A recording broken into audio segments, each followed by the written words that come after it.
Related educational philosophy to pragmatism is progressivism. Let's look at the word progressivism, progress. In other words, the key here is, how does a student progress?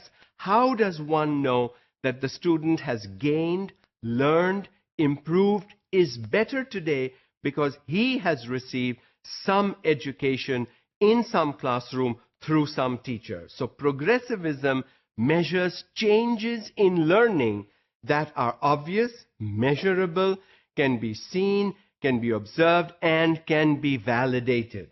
So, the focus here is ideas should be tested by active experimentation. Where are the ideas in the classroom? They are in the students' minds, in the students' heads. So, explore some of those ideas and put them to the test. A student thinks XYZ, great, wonderful. Okay, how do we know whether it's right or wrong? Experiment, find out, do things.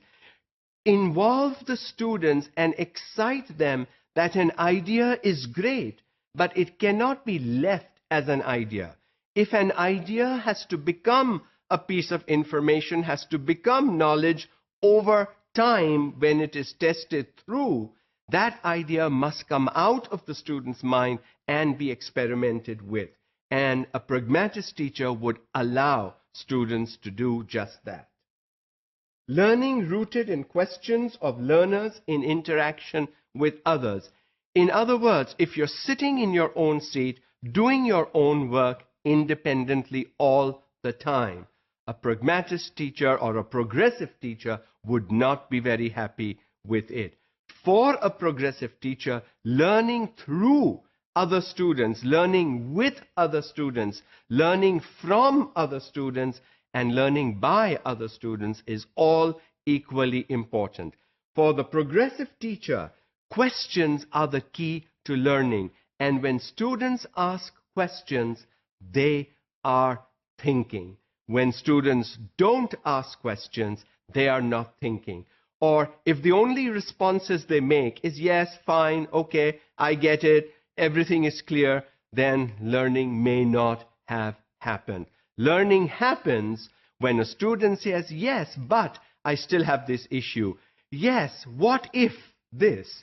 That's when you know that the student is involved in thinking. And for a progressivist teacher, thinking is important because it guarantees that the student is involved in thinking. Whether the thinking is critical, creative, lateral, outside the box, any form of thinking is good as long as the student is thinking. The key for the progressivist teacher is thinking. Is the student using his or her own mind, brain, head independently without the teacher's or another student's help?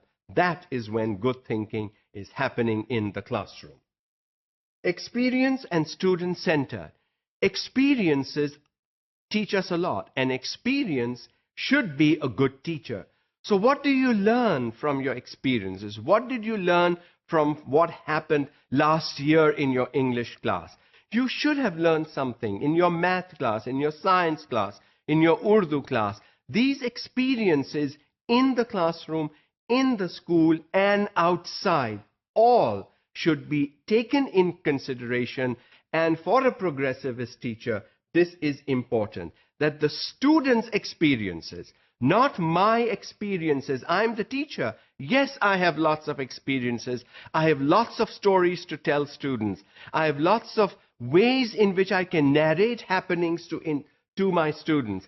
But what about the students' experiences? The majority group in our classroom is our students, and their experiences should count equally, if not more, with the teacher's experiences in the classroom. Some proponents of progressivism are John Dewey and William Kilpatrick. A lot of their work focuses either on thinking among students, questioning activities among students, or group work and cooperative work among students, working in teams where every team member or group member is responsible for the completion, the success of the group project, activity, whatever was assigned to that particular group.